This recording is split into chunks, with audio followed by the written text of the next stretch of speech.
Que s'est-il passé en 1844? Jusqu'à quand le sanctuaire et l'armée seront-ils foulés? Et il me dit, 2300 soirs et matins, puis le sanctuaire sera purifié.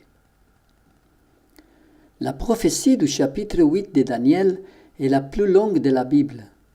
Elle couvre une période de 2300 ans.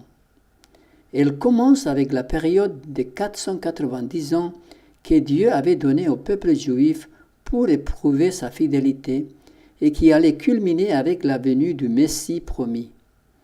Elle couvre aussi toute la période d'intercession de Jésus en tant que souverain sacrificateur du sanctuaire céleste, jusqu'au début de sa purification en 1844. Dieu avait créé une terre parfaite, avec des êtres parfaits, immortels, mais le péché de l'homme, sa désobéissance, brisa la communion entre celui-ci et son Créateur et introduisit la mort dans le monde. Dieu conçut un plan pour rétablir de nouveau cette communion rompue et pour sauver l'homme des conséquences du péché, c'est-à-dire la mort. Pour que ce plan de sauvetage puisse être compris par l'homme, Dieu demanda à Moïse de construire un sanctuaire et il instaura 7 fêtes qui devaient être respectées chaque année. Ce que ces fêtes accomplissaient en un an était une image ou un type de ce que Jésus allait accomplir pour le salut de l'humanité.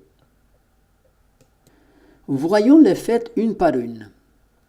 L'année religieuse juive commençait par la Pâque, symbole de la délivrance du peuple d'Israël de l'esclavage de l'Égypte. Dieu avait demandé à chaque famille israélite de sacrifier un agneau et de répandre son sang sur les linteaux des portes de leurs habitations. L'ange qui viendrait exécuter la sentence contre les premiers-nés en Égypte, en voyant le sang sur le linteau, passerait outre. C'est vraiment le sens du mot Pâques. Il épargnerait les maisons qui auraient suivi les directives divines. C'était une ébauche de la foi. Jésus représente l'agneau pascal qui serait offert pour nous délivrer de l'emprise du péché, de l'Égypte de ce monde. Dans l'antitype, Jésus est mort exactement le jour de la Pâque. Le lendemain de la Pâque commençait la fête des pains sans levain, qui durait une semaine. Le levain est un synonyme du péché. Les pains sans levain devaient symboliser la pureté de toutes les cérémonies autour de la Pâque, la pureté de Jésus, l'agneau offert. Pour pouvoir bénéficier pleinement de la Pâque, c'est-à-dire du salut, nous devons être exempts de levain, c'est-à-dire des péchés. Le dimanche suivant la Pâque était la fête des prémices, où les Israélites offraient une gerbe d'orge devant l'Éternel. L'orge était la céréale qui mûrissait en premier. Dans l'antitype, Jésus est ressuscité 3 jours après sa mort, exactement le jour de la fête des prémices, comme premier fruit de tous les êtres humains qui seront rachetés de ce monde des péchés. 7 semaines plus tard, la fête de la Pentecôte, ou fête des moissons, amenait les Israélites à Jérusalem pour apporter à Dieu les prémices de leur récolte de blé en signe de gratitude, car c'est Dieu qui fait pousser la semence. Il ne fallait pas l'oublier. Dans l'antitype, Jésus étant monté au ciel quelques jours avant la fête, envoya le Saint-Esprit exactement le jour de la fête de la Pentecôte.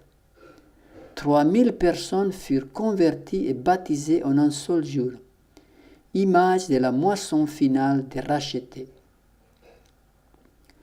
Vers la fin de l'année religieuse juive, la fête des trompettes annonçait le jour du Yom Kippour, ou jour du grand pardon.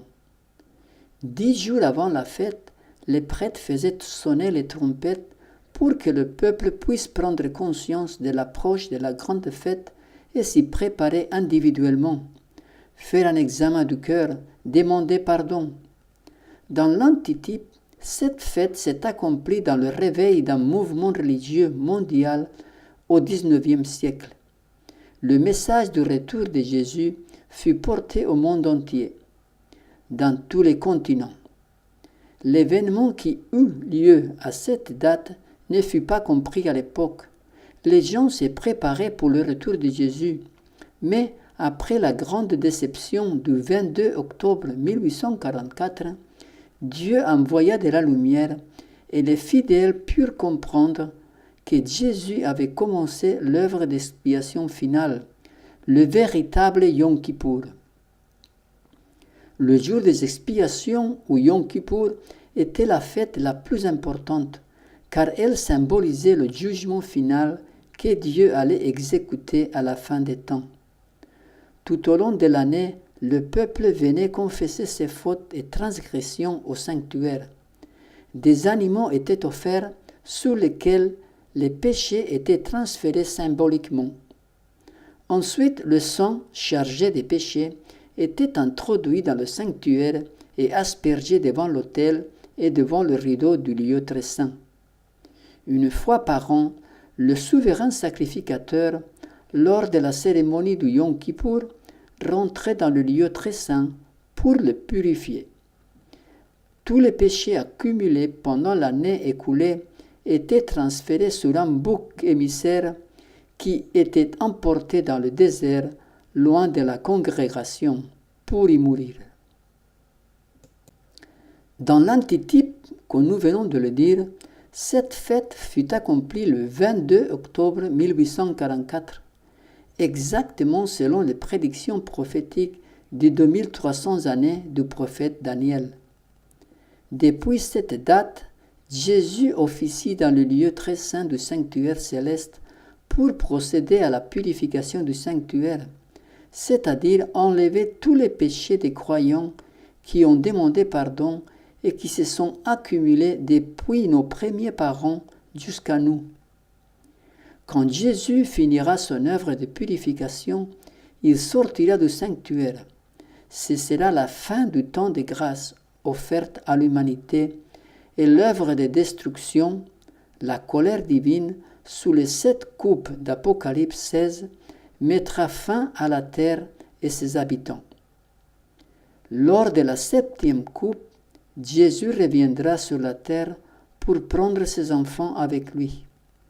Ensuite, il placera les péchés de tous les croyants repentants depuis la création sur Satan, le bouc émissaire, qui pendant 1000 ans les portera sur lui dans cette terre devenue un immense désert de désolation.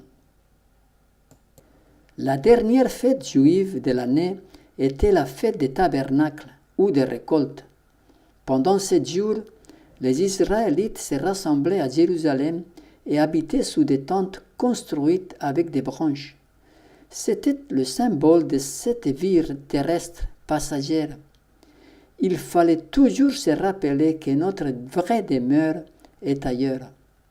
Cette fête était aussi une action de grâce rendue à Dieu pour les produits des vergers, des oliviers et de la vigne. C'était la dernière et la plus importante de l'année.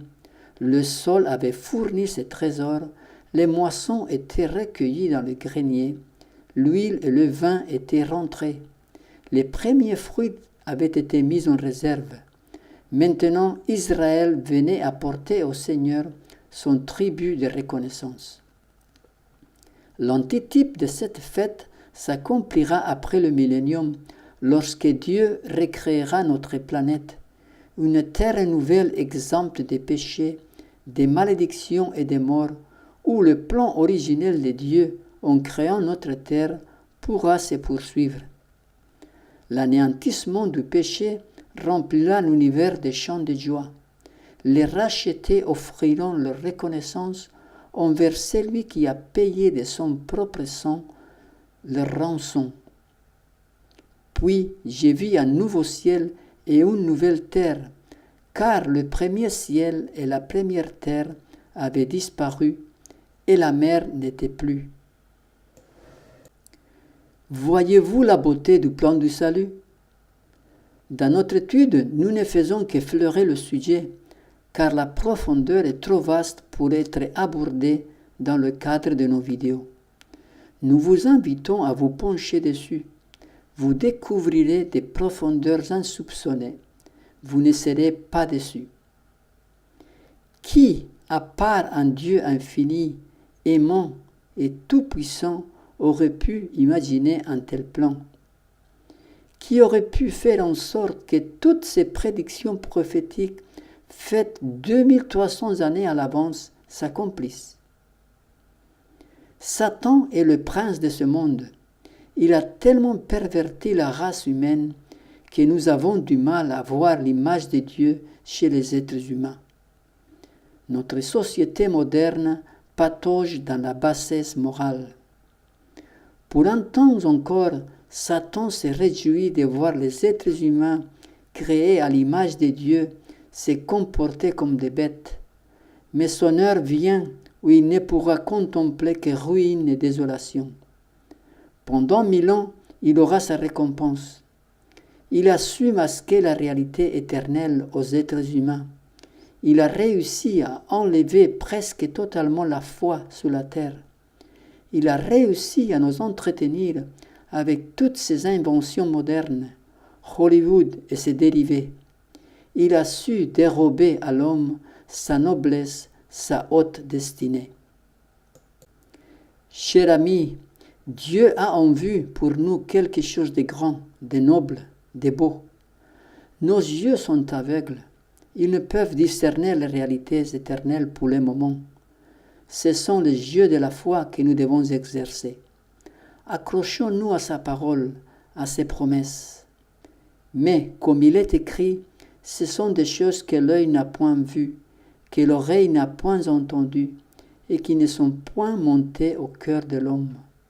Des choses que Dieu a préparées pour ceux qui l'aiment.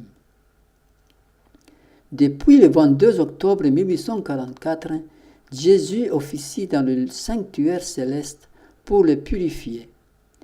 Bientôt, nul ne sait quand, il achèvera son œuvre. Il n'y aura plus de grâce pour la race humaine. Il enlèvera ses vêtements sacerdotaux et il mettra ses vêtements royaux, et il viendra sur la terre chercher ses enfants. Sommes-nous en train de nous y préparer? 1,000 years